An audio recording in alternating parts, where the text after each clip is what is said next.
Hello, my name is Rosina Watson and I'm a final year PhD student at Cranfield School of Management. This short video is to share with you my experience of publishing my first ever academic paper with my co-authors Hugh Wilson, Emma MacDonald and Pally Smart. First, I'm going to tell you a little bit about the paper itself, then I'll walk you through the process we went to get this paper published, and finally I'll share with you some of the key lessons I learned from the process. So by way of background, before joining Cranfield, I was head of corporate responsibility at Argos and Homebase. And while I was there, I worked on some amazing projects to help improve our social and environmental performance. Generally, these projects involve working with lots of different internal and external stakeholder groups. For example, we developed reusable and recyclable furniture packaging for our furniture deliveries. This project involved working with WRAP, which is a government-funded agency which helps companies reduce their resource use. We also worked with our furniture suppliers themselves, the company that designed and manufactured the packaging, as well as a company that was going to clean the packaging for us between uses. Within Argos, I worked with the marketing team, the trading team, the supply chain team, health and safety, and of course our finance team to help bring the project to fruition. These experiences led me to Cranfield to study this phenomenon of stakeholder engagement in environmental and social innovation. My hypothesis was that solving complex social and environmental challenges frequently involves working with multiple stakeholders who are very different from each other. And I wanted to look at what capabilities organisations needed to develop to engage with their stakeholders successfully. So as is typical with PhDs, we started this process with a systematic literature review of 88 articles following Cranfield's methodology. We also made an additional contribution to this methodology through each of the authors, the three of the authors, scoring each of the papers on 5 quality criteria and also checking the intercoder reliability of those scores. So I won't spend too long talking about the findings, except to say that we synthesised what we found in the review into a 3-tiered capability framework. So we found that engaging with stakeholders for environmental innovation requires 3 levels of capabilities. At the base level, operational capabilities are required in the areas of marketing, technology, but also a specific environmental capability. We also found there was a layer of what we called first order engagement management capabilities. So these are the things companies needed to do to manage the engagement with both internal and external stakeholders. And finally, we found a second tier of capabilities, which we called engagement learning capabilities.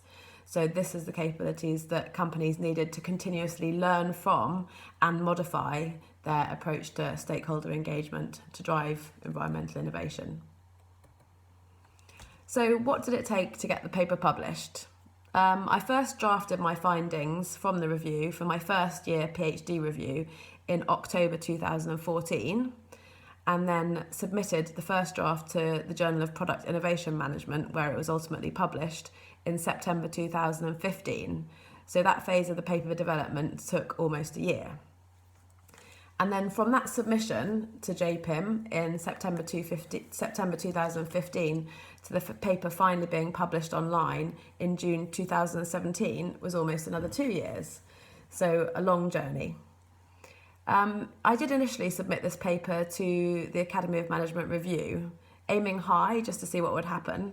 Unfortunately, the paper was rejected from AMR on first review, but we got some really good and encouraging and detailed feedback through that process, so we didn't feel like it had been time wasted. And the process of review with Journal of Product Innovation Management was quite typical. We had 1 round of major revisions and a further round of minor revisions.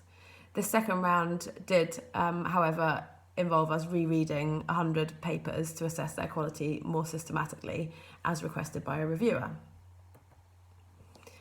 And when the first finished article appeared, I was obviously delighted. So the high points of the process have been receiving the final reviews from the reviewers, quote, "All comments and concerns have been addressed to my satisfaction."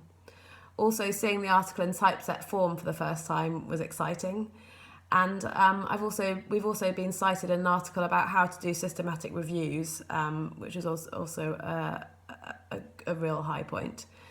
And finally, when I first met someone at a conference who had read the paper and gone on to cite it, it was obviously another high point. So the important bit is, what can I share with you which will help you in your journeys to publication? So the first thing I'd say is that each time you write a paper, it does get better. So although this can be a really frustrating experience when you're in it, when you look back, you can really see the progress you made between each iteration. Secondly, I'd say take every opportunity you can to present your ideas. This really helps clarify your story and key messages and contributions. And linked to this, it can be really easy to get lost in your data and not know where to start with analysing it. My experience with this paper is that I read a paper on capabilities for new product development, which really struck me as a way of beginning to make sense of my data. So keep reading and thinking, and once you think you've found an angle that might help, just go for it, just try it. I also found that deadlines help to motivate me and my busy co-authors to get another draft done. They help to create a flurry of energy and activity within this overall marathon that is publication. Finally, you absolutely have to be patient and persistent, and make sure you use your supervisory panel and as an advisory board, almost an advisory panel. Although as a PhD student, you'll find that you do take the lead on most of the writing. Your panel has obviously got a wealth of experience, so make sure that you make the most of that experience. My supervisors were really good at interpreting reviews and suggesting solutions to the issues the reviewers raised. And whenever I felt I was getting lost or bogged down, a meeting with the panel would set me off in the right direction again. So it's hugely valuable. So to finish off, to give you a flavour of some real feedback, here are some of the scariest things I heard. So this first comment is from the JPIM editor at the first review. Please note that this is a very risky R&R, particularly as this is a purely conceptual paper. My supervisor Hugh assured me that the term risky is commonly used by American journals to get across that there are no guarantees, even if you think that you've addressed all the reviewers' concerns, but it was quite scary in the first place. Another very negative experience was with a second paper that I wrote, which I submitted to research policy, which actually got lost in the system for 3 months. So a real waste of time that one was. But on a more positive note, some of the best feedback I received was from reviewers who were obviously clearly trying to help make the paper better. So here's a nice one to tell you about. It was a pleasure to read your work. It was generally well written and focuses on an interesting topic. However, it still has a way to go before being in publishable shape. To help you in this regard, I have several more or less major improvement suggestions which are outlined in chronological order. So this represents a lovely example of an encouraging review, saying there are plenty of things wrong, but phrased in a positive way with the points expressed in a logical and clear way. So thank you very much for listening. I hope you've learned something from what I've been able to share with you about my experiences, and please don't hesitate to get in touch if you want to know any more. So my email is rosina.watson@cranfield.ac.uk. Thank you for listening. Bye.